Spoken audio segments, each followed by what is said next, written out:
Eh bien salut tout le monde, j'espère que vous allez bien, c'est Celtic Warriors 1. En tout cas moi je vais super, ça va, j'ai la forme. Aujourd'hui on se retrouve pour la deuxième vidéo review sur ma chaîne. Alors j'en avais déjà fait une, c'était WWE Hell in a Cell 2015, la review. Alors je tiens à informer, je ne ferai pas malheureusement des reviews tous les mois, puisque faire une review ça prend du temps, en tout cas pour moi. Donc je ferai que pour les pay-per-view du Big Four. Et autres si vraiment les cartes sont alléchantes, mais voilà. Pour l'instant, je ferai que les grands pay-per-view du style le Royal Rumble, WrestleMania, SummerSlam, Survivor Series, et ce sera très bien pour l'instant, selon moi. Hein, après, si je peux en faire d'autres, et ben j'en ferai d'autres. Alors aujourd'hui, on se retrouve pour WWE, pour la review du WWE Survivor Series 2015, qui s'est déroulé à Atlanta, au Géorgie, voilà, à la Philips Arena d'Atlanta en Géorgie aux États-Unis bien évidemment. Et voilà, du coup j'espère que cette vidéo, j'espère que vous allez aimer la vidéo. Et voilà, du coup on commence tout de suite. Bah voilà, c'était un pay-per-view qui s'est déroulé du 22 au 23 novembre 2015. Voilà, j'avais oublié de le dire. Alors on commence tout de suite par le pré-show. Alors malheureusement le pré-show je l'ai pas regardé. J'ai dû le regarder en rediffusion, parce qu'il n'y avait aucun match d'annoncé et le pré-show ne m'intéresse absolument pas quand il n'y a aucun match d'annoncé. Je ne le regarde pas.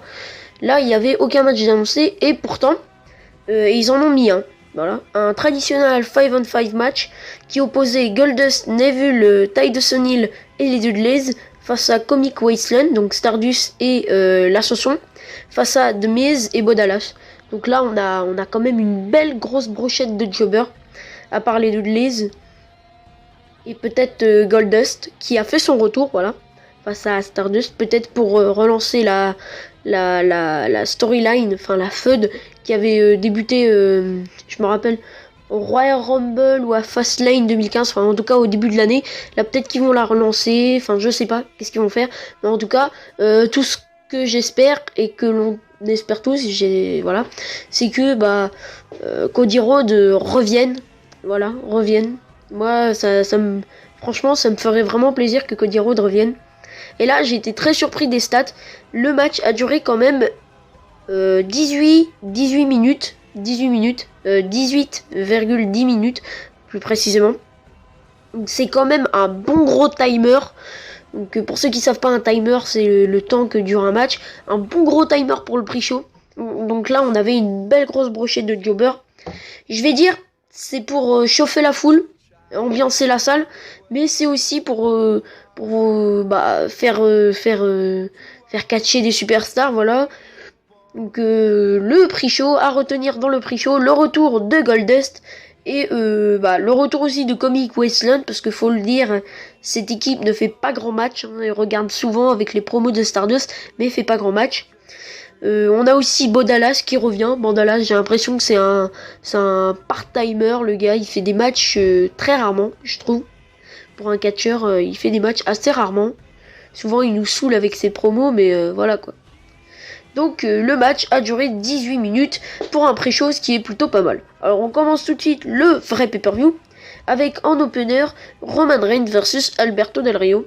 Alors, j'ai trouvé que la carte était vraiment pas très alléchante. Hein. Je sais pas si vous aussi c'est pareil, mais la carte ne donne pas du tout envie quand on sait que il y a quasiment un an et demi de cela, on l'avait en main event de SmackDown. Voilà quoi, c'est pas très voilà, qu'on se dit que si vous pouvez même regarder, hein, il me semble que c'est en juillet 2014, il y avait le même match, exactement le même match à SmackDown. Je sais pas ce qui s'est passé. Moi j'aurais largement préféré un Roman Reigns versus Cesaro. Clairement j'aurais préféré. Parce que bah voilà quoi, il y aurait eu quand même un minimum de suspense. Là il y a zéro suspense. La victoire de Roman Reigns, bien évidemment il a gagné. On la voyait venir mais à des kilomètres, comme une grosse maison.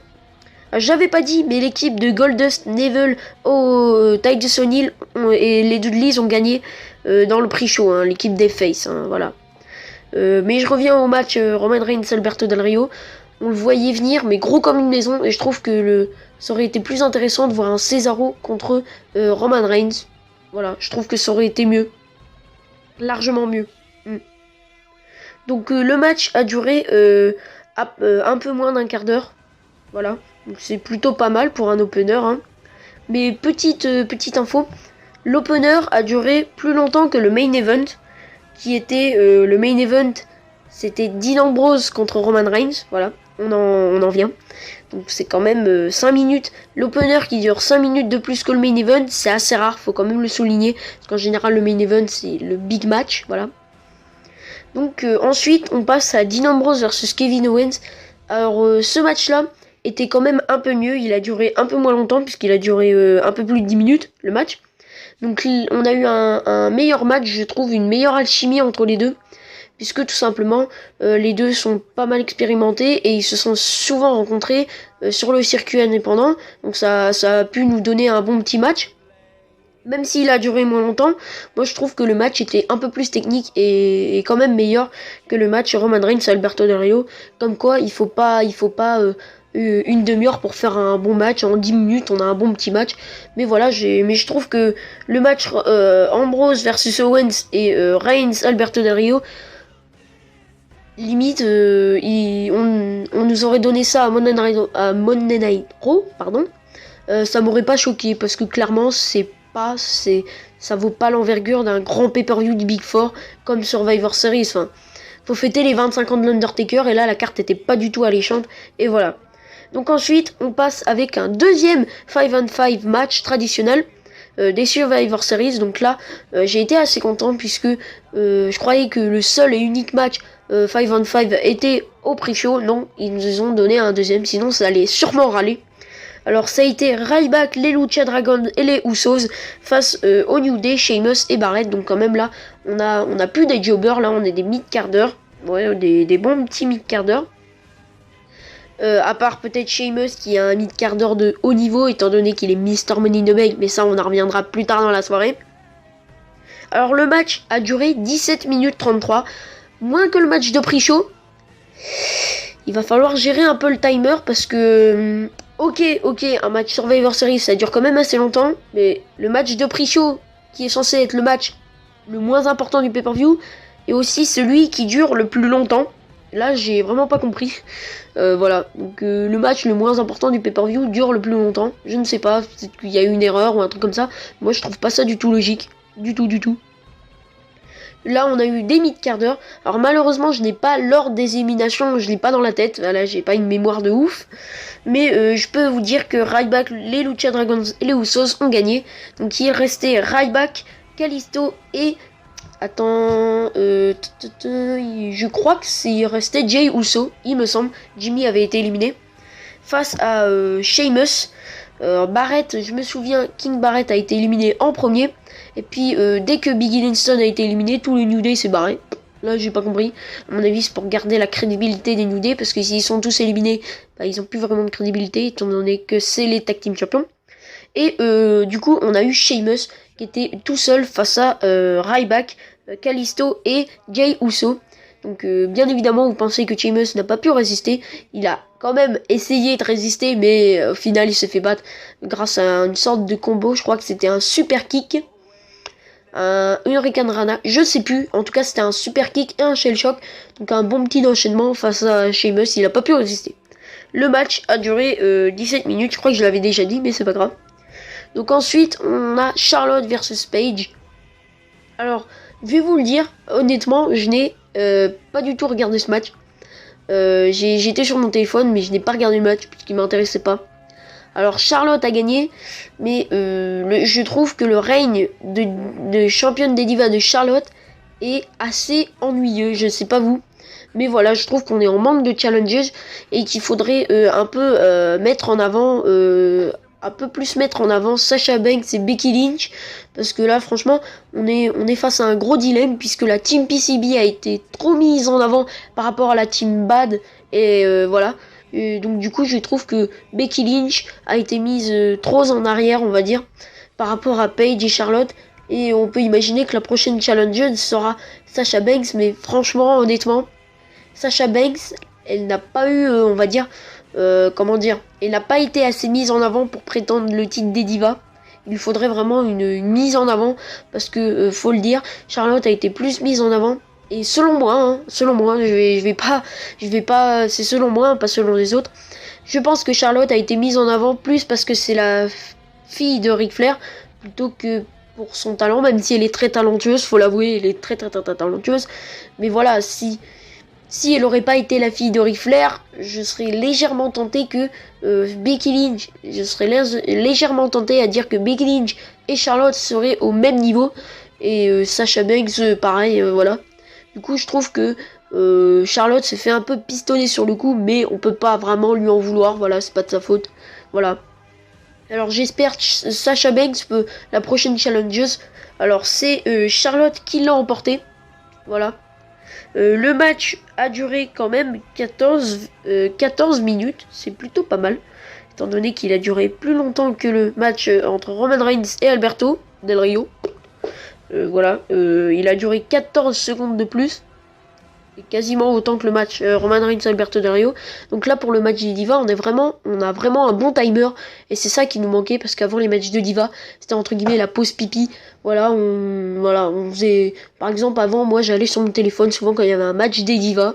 Là maintenant, j'étais quand même sur mon téléphone, et je l'avoue, mais voilà, maintenant je vais un peu plus m'intéresser parce que je trouve que les timers sont plutôt pas mal. Voilà, quasiment un quart d'heure pour un match des Divas, c'est quand même pas mal et que la Divas Révolution est quand même plutôt une bonne chose pour la WWE puisque le timer des Divas a été augmenté. Ensuite, on va passer au match Tyler Breeze versus Dolph Ziggler. Alors, il me semble que c'est Tyler Breeze qui a gagné face à Dolph Ziggler. Il me semble, je ne sais plus du tout qui a gagné. Ça a duré 6 minutes 41. Je crois que c'est Tyler Breeze hein, et ça a été un véritable squash. Hein, je vais pas dire, mais 6 minutes. C'est très court. Voilà, on a l'impression que le match a été fait à la va-vite. Alors, je sais pas vous, mais moi, la musique d'entrée de Tyler Breeze me fait absolument rire. Le fameux Looks everyone, it's Tyler me fait absolument péter de rire. Voilà, j'adore cette voix. Et voilà, c'était juste une petite info dont tout le monde s'en fout, mais c'est pas grave. Le Tyler Breeze versus Dolph Ziggler.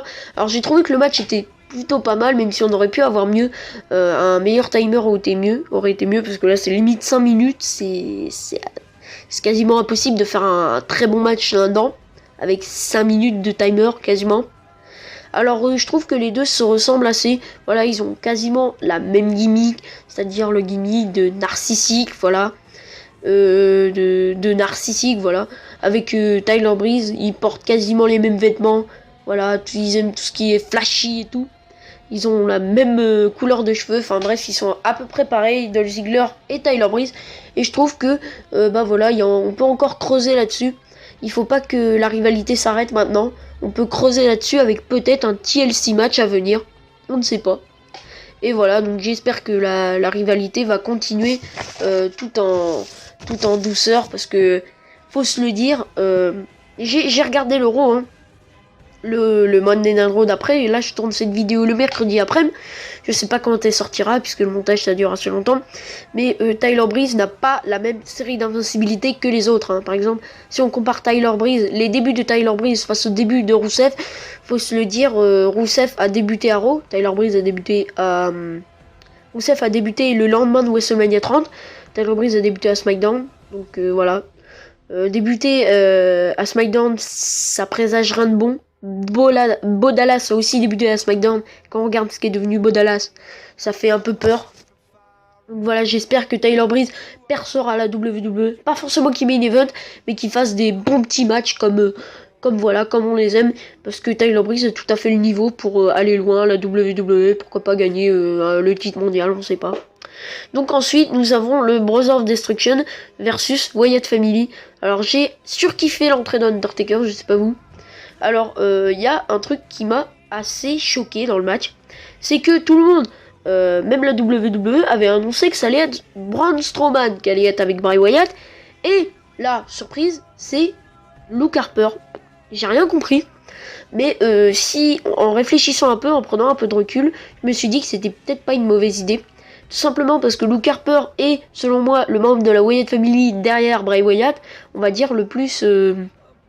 qui a un peu plus de talent, parce que faut se dire Eric Rowan, voilà quoi, il est un peu secondaire, et Braun Strowman, je trouve que Braun Strowman, je le déteste, voilà, je ne peux pas le voir, Ce mec ne dégage absolument aucun charisme, il ne sert à rien, juste pour impressionner les autres parce qu'il est très grand, très musclé. Mais sinon, si on lui enlève ses dimensions, c'est-à-dire si on le met à une dimension pareille que les autres, c'est-à-dire 1m90, 110 kg, Braun Strowman, c'est un jobber. Voilà, ce qui fait le succès de Braun Strowman, c'est ses dimensions, sa taille, son poids, voilà, c'est tout. Et si on enlève ça, franchement, selon moi, Braun Strowman sera un jobber comme les autres. Alors, Braun Strowman s'est pris un double check slam sur la table des commentateurs. Là, j'ai bien aimé, il y a eu des bons spots pendant le match.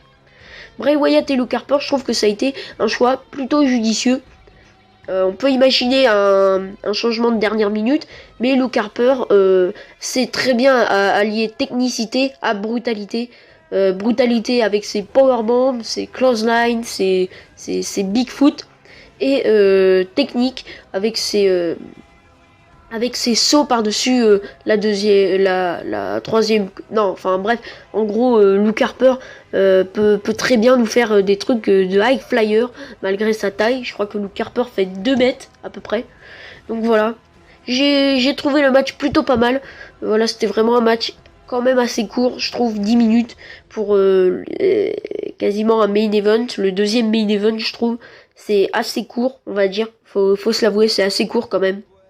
Et voilà. 10 minutes le match. Et bien évidemment, victoire des Brothers of Destruction.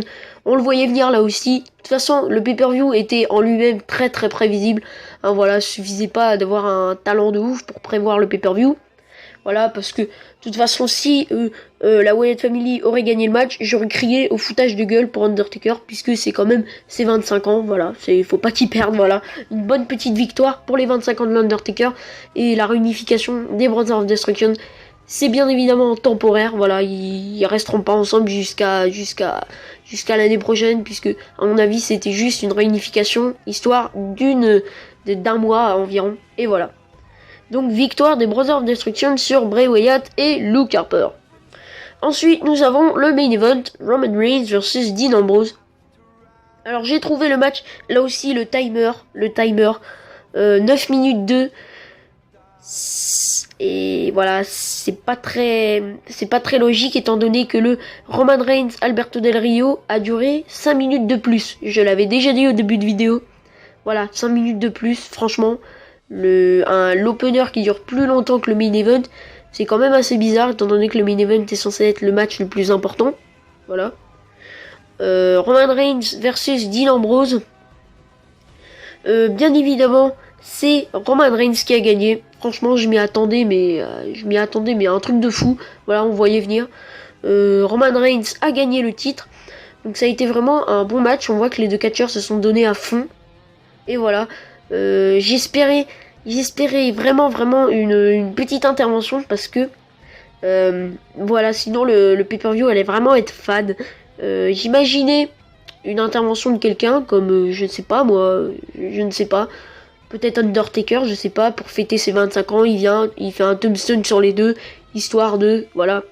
Mais non, Roman Reigns a gagné, donc là il y a eu les confettis et tout, enfin bref, Roman Reigns fait sa fête.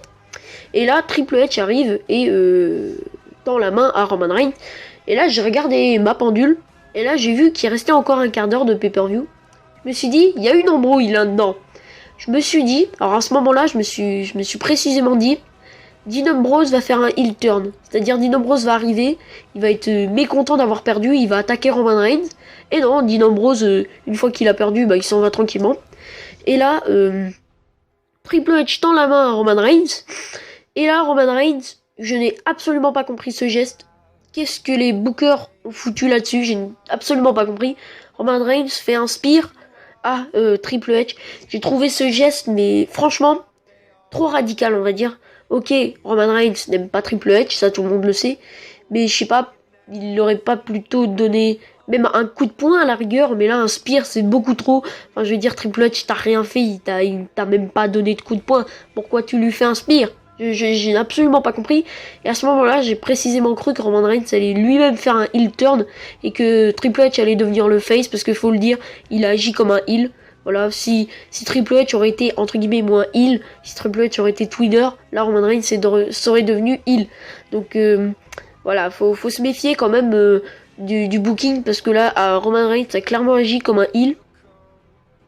Et là du coup Roman Reigns, après avoir fait son spear sur Triple H, est normal, hein, est en feu. Et là, bim, Brock kick dans la face de Roman Reigns, et c'est Sheamus qui cash in. Donc là, le cash-in de Sheamus à la nowhere, comme dirait Randy Orton. Sauf que aucune musique avait été entonnée, et du coup on a gardé l'effet de surprise. Et là, Brock kick dans la face de Roman Reigns, et Sheamus en cache sa mallette. Alors Sheamus veut faire le tomber sur Roman Reigns, sauf que Roman Reigns se dégage. Alors là, je me suis dit, oh non, ils vont faire perdre Sheamus. Oh non. Et là, Sheamus a quand même gagné. Sheamus a redonné un Brock kick dans la face de Roman Reigns et a gagné. Le match a duré 34 secondes. Alors en général, dans les cash-in de Superstar WWE, souvent c'est j'arrive, je te mets un finisher, je gagne. Là, Roman Reigns a résisté. Et voilà. Donc je trouve que le match, le cash-in de Sheamus était quand même assez improbable. J'ai l'impression que la WWE voulait le faire oublier pour faire un cash-in. Enfin bref, en tout cas pour moi c'est raté, puisqu'on l'a mis déjà dans un match. Et franchement, quand on se dit que le champion de la WWE, celui qui est censé être le plus fort, le meilleur, enfin voilà quoi, s'est fait battre par Ryback. Franchement, c'est pris un tombé par Ryback, limite 1 heure plus tôt. Franchement, ça gâche tout, je trouve. Moi je dis Sheamus n'aurait pas dû être dans le pay-per-view. Sheamus aurait juste dû cacher sa mallette et n'aurait pas dû être dans un match. Ou alors je sais pas, Sheamus aurait dû éliminer 1 ou 2 superstars dans le Survivor Series match. Mais là franchement j'ai trouvé que Sheamus est juste passé pour un sale profiteur, je vais dire un sale profiteur. Voilà, il a perdu son match, il est vénère, et ben il attaque Roman Reigns et il gagne le titre. Voilà quoi. Je trouve qu'il fallait quand même que Sheamus soit quand même un minimum, je vais dire un minimum pushé, parce que là Sheamus il avait une losing streak, c'était clairement selon moi il perdait match sur match, il était pas assez mis en avant. Et voilà, WWE voulait le faire oublier pour que son cash-in devienne encore plus spectaculaire. Mais voilà quoi, enfin je veux dire, voilà, chez Sheamus, là pour moi, à ce moment-là, il était plus mid-carder que main eventer. Sheamus vient de grimper, et bien évidemment, Sheamus est devenu le nouveau visage de l'autorité, le nouveau visage de Triple H. On sait que dans la vraie vie, Triple H et Sheamus sont amis, donc c'est normal. Et voilà, et avec un peu de recul, on se dit Triple H n'oserait pas faire perdre son ami Sheamus dans un match, voilà, parce qu'ils sont amis dans la vraie vie, et voilà. Et bien voilà les gens, c'est déjà la fin de cette deuxième review sur ma chaîne. Alors n'hésitez pas à me dire ce que vous en pensez dans les commentaires, ce que vous pensez aussi du pay-per-view, si vous l'avez trouvé plutôt bon ou plutôt mauvais, c'est comme vous voulez. Je tiens à dire que dans cette vidéo, je dis que des avis personnels, voilà. Ce n'est pas forcément l'avis de tout le monde et c'est normal. Donc si vous avez un avis différent, c'est normal, tout le monde a un avis différent. Je vous invite à le partager via le biais des commentaires. Et voilà, donc du coup, j'espère que vous avez aimé cette vidéo. Vous pouvez vous abonner si vous avez aimé cette vidéo. Vous pouvez la partager, la commenter, enfin bref. Et moi je vous dis ciao ciao pour de prochaines vidéos et de prochaines reviews. Ciao ciao.